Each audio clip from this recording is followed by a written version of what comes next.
आपका स्वागत है आप सत्संग ऑफिशियल भक्ति यूट्यूब चैनल पर। अभी तक आपने सब्सक्राइब नहीं किया तो सब्सक्राइब कर लीजिए। वाणी हरिवंश नाम लीन जे अजात शत्रुते सदा। उनके हृदय में किसी के प्रति शत्रुता नहीं। पहला लक्षण है किसी से द्वेष नहीं। मानो आपसे नाराज हो गए तो द्वेष पूर्वक नहीं नाराज हुए, आपको सद आचरण बताने के लिए, सद में प्रतिष्ठित करने के लिए आप फिर थोड़ी देर बाद मिले, फिर आपको मुस्कुराते मिलेंगे। यह नहीं हो सकता कि उनके अंदर द्वेष हो जाए। वो एक ऐसे उबाल आई है आपके कल्याण के लिए, वो आपको डांटा, आपको सही मार्ग बताया, फिर जब आप मिले फिर वैसे मृदु स्वभाव से मिलेंगे। कोई उनके अंदर द्वेष नहीं होगा। और द्वेष जिसके अंदर होता है तो सालों चलता है, पूरे जीवन भर चल जाता, देखते ही जल जाएगा, वही आदमी है जिसने ऐसा। दूसरा, उनका सबके प्रति प्रेम भरा व्यवहार होता है। संतों का सबके एक होता बनावटी प्रेम, तुमसे कुछ लेने के लिए, और एक होता निरपेक्ष प्रेम जो भगवत दृष्टि में होता है। उसमें चिपकाव नहीं होता, ध्यान रखना, माया का चिपकाव नहीं होता।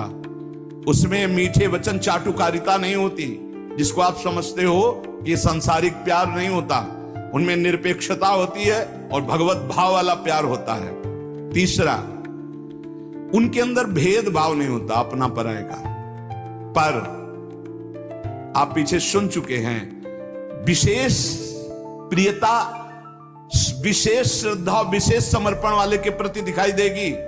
वस्तुतः उनके हृदय में समता है पर दिखाई देगा ऐसा। जो विशेष श्रद्धा और विशेष समर्पण, तो वहां विशेष पक्षपात दिखाई दे। जैसे भगवान समोहम सर्वभूतेषु, लेकिन भक्तों में पक्षपात करते दिखाई देते हैं, द्वेषियों का वध करते दिखाई देते हैं। है तो सम, लेकिन भक्ति ने उनको भगवान के हृदय में पक्षपात प्रकट कर दिया। ऐसे ही संत सम है, आपका समर्पण और आपका प्रेम पक्षपाती बना देगा उनको। भाव अंदर से समर्पित सबके प्रति, भेदभाव रहित। चौथा, श्री भगवान के सिवा कोई अपनापन नहीं कहीं किसी से भी।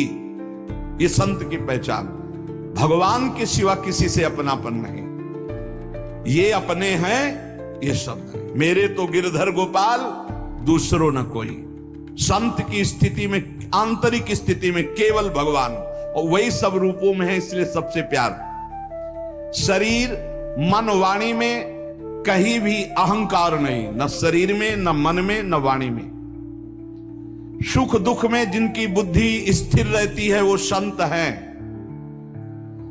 अपना बुरा करने वाले के प्रति सामर्थ्य है दंड देने की, पर दंड ना देकर उसको क्षमा करना, ये संत का स्वभाव है। सामर्थ्य है, अच्छे से दंड दे सकते हैं, तप के द्वारा दंड दे सकते हैं, समाज के द्वारा दंड उनको दिला सकते हैं, लेकिन वो क्षमा करेंगे। संत का स्वभाव दंड देना नहीं।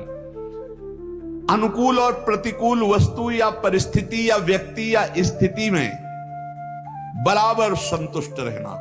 चाहे अनुकूल परिस्थिति हो, चाहे अनुकूल व्यक्ति हो, चाहे अनुकूल घटना हो या प्रतिकूल परिस्थिति हो, प्रतिकूल वस्तु हो, प्रतिकूल घटना हो, वो समान स्थिति हृदय की रहना। चित्त का निरंतर योग युक्त रहना। योग युक्त किसे कहते हैं? निरंतर भजन चलते रहना। तेसाम सतत युक्ता नाम भजताम प्रीति पूर्वकम ददामि बुद्धि योगम तम। निरंतर भगवान के चिंतन में डूबे रहना संत का लक्षण। चेहरा बता देता है कि भगवान में डूबा है कि संसार का चिंतन हो रहा है। जो भगवान में डूबा होता है उसकी एक अलग अलौकिकता होती है, उसके नेत्र, उसके मुखारविंद से एक आभा प्रकट होती रहती है। जो भगवान में डूबा होता है वो मन और इंद्रियों पर विजय प्राप्त किए हुए होते हैं।